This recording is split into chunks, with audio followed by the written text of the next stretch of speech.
Under the shadow of the pyramids stands a pharaoh, Akhenaten. Some say he was the pharaoh during the time of the prophet Joseph, while others claim he was a cruel dictator. So, who was he really? What is the truth behind the legend? Let's explore the untold story of the revolutionary ruler Akhenaten together. This is the Karnak Temple in Egypt. The Karnak Temple is the largest and most remarkable religious complex ever built. It started with an ancient structure of unknown date in the city of Thebes, the center of the god Amun's faith, where Amun priests chanted hymns daily, calling it the greatest of heaven, the oldest of the earth. Despite over 2,000 years of construction, it was never completed. With walls 9 meters thick and colossal columns 20 meters high, it is an immense complex. Most importantly, it served as both the center of the god Amun-Ra and the seat of the pharaohs. Amun was the king of all gods and the sky god. Over time, he merged with Ra to become Amun-Ra, the central god of this temple. The interior, kept secret from the outside world and still not fully uncovered, even contains a small city. Being both a center of art and the Amun temple increased the priests' power, allowing them to influence the pharaohs. The Amun-Ra religion became so powerful that the words Amin in Islam and Amen in Christianity are thought to have derived from it. Indeed, if you look, despite many supplications to Allah in the Quran, the word Amin does not appear even once. Amun, meaning the hidden or the accepted, passed from the Egyptians to the Hebrews, and from there to Christians and Muslims as a word to conclude prayers. Considering the influence of such a powerful force on the pharaohs, it becomes easier to understand why a revolutionary leader would inevitably rebel against this authority, and that pharaoh would be Akhenaten. Originally named Amenhotep IV, Pharaoh Akhenaten was born around 1368 BCE. When he was a child, his father had brought Egypt to a state of magnificent power, unifying the country under one rule. Life in the royal palace was splendid. The countless women in the pharaoh's harem always served the dynasty, and the palace was never without dance and entertainment.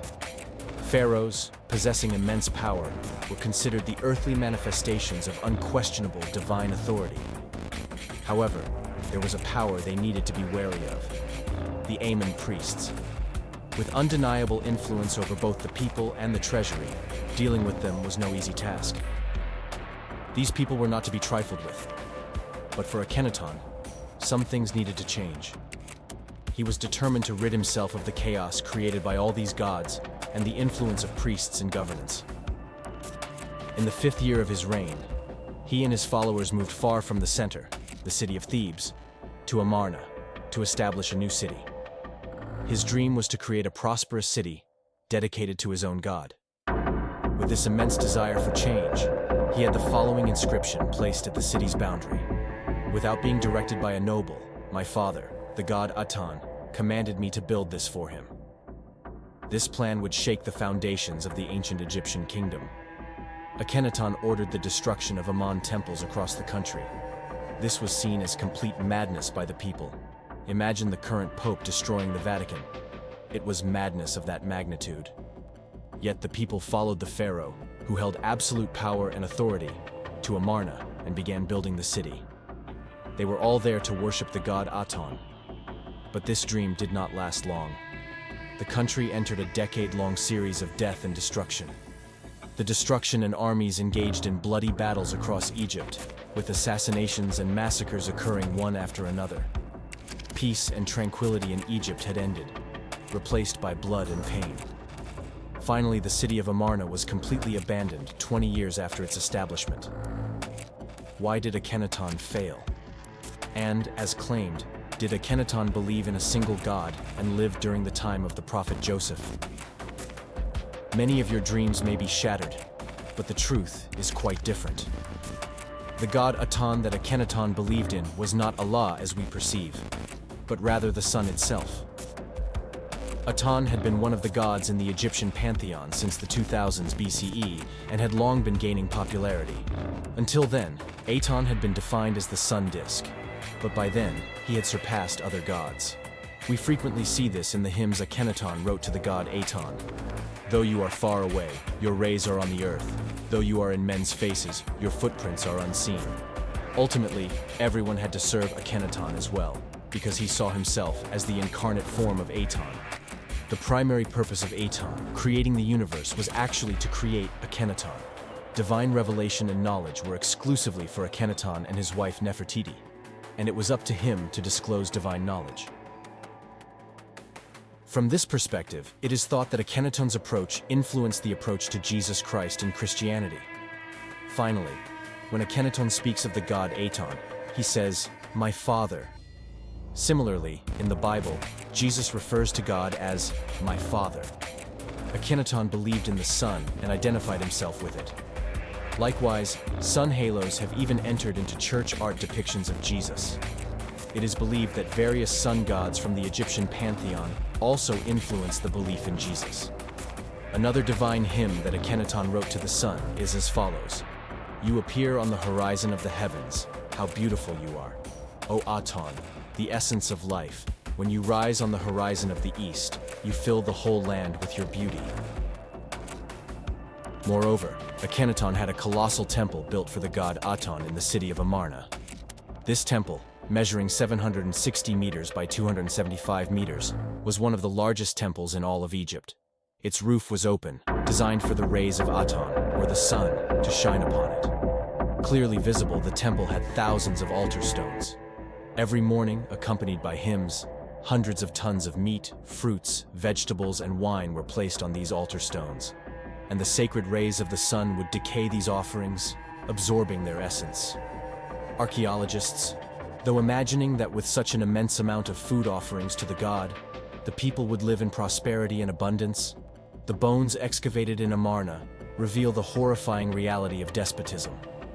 Instead of meeting human needs, the food in this city dedicated to the god Aten served a more important function: to be offered to Aten. Therefore, anemia and physical underdevelopment were detected in the city. Despite living in Egypt's new capital, these people were abandoned to tremendous hunger by Pharaoh Akhenaten. Additionally, the laborers employed by the pharaoh to construct the city are known as the most dramatic workers in all of Egyptian history. Analyses revealed signs of torture and lashings on the bodies of workers who had not even reached the age of 18. There was beating and death here. Under the influence of all this pressure, the belief in the god Aten and the excitement brought by the revolution of Pharaoh slowly began to fade, and the city was gradually abandoned. Worshipping Aten could only be done through Pharaoh Akhenaten. In this context, the pharaoh elevated himself and his wife Nefertiti to a godlike status, having statues made of themselves in temples. He saw himself as the son of the god Aten, frequently expressing this in his poems and hieroglyphs. Indeed, what allowed Akhenaten to realize his dreams was this control over reaching the divine. Could this insane behavior have been caused by a condition seen even today? London says that when we look at Akhenaten's statues and reliefs, we encounter an unusual physical structure: feminine hips, a feminine abdomen, large breasts, and a long face. We see the same physical structure in the predecessors and successors of Akhenaten's lineage. This could indicate a genetic disorder. The name of this disorder is temporal lobe epilepsy. Originating from the temporal lobe region of the brain, this disorder can cause physical symptoms in Akhenaten, as well as lead to some psychological consequences.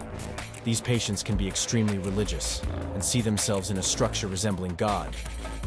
While having no belief, they can suddenly become more radical than everyone around them. There are probably such individuals around you. It is thought that about 1% of today's people have the same problem. Akhenaten also shows symptoms of temporal lobe epilepsy. It is already recorded in historical records that he experienced various psychotic episodes. So it might not be just about sharing power with the priests of Amun, it could also be a common genetic disease. In the royal tradition of Egypt, marriages between their own children and siblings were made to preserve the divine blood and prevent the division of the dynasty, which greatly influenced the transmission of such genetic disorders. As a result, we see this disease to a high extent in Akhenaten's lineage. It is already thought that one of his wives was his own daughter, Nefertiti.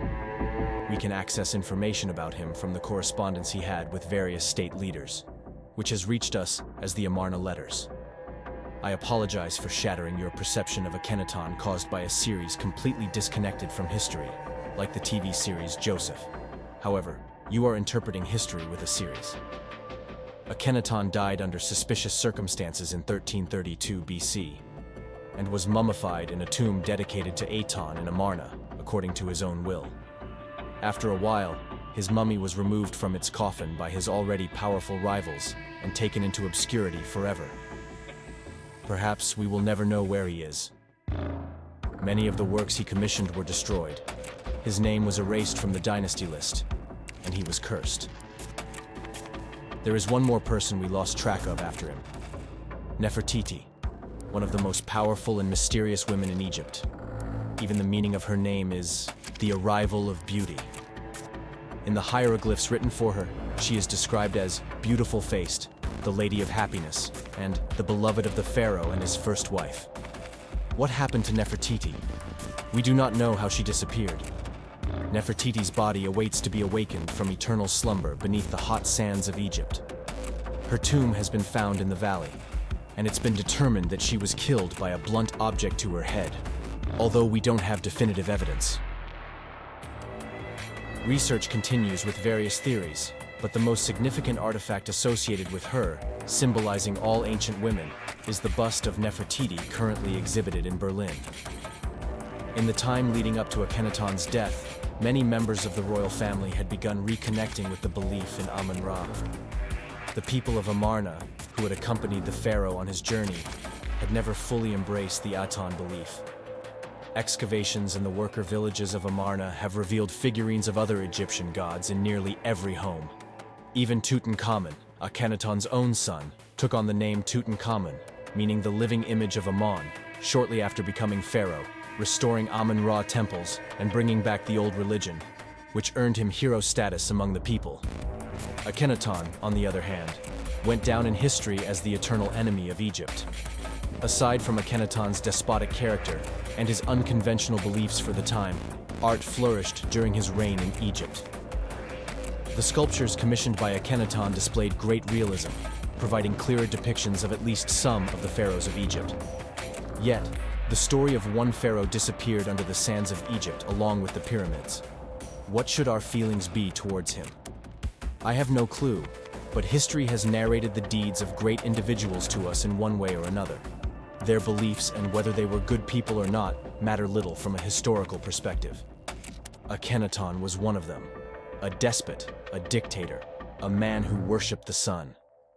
But he was also a man who didn't give up on his dreams and goals.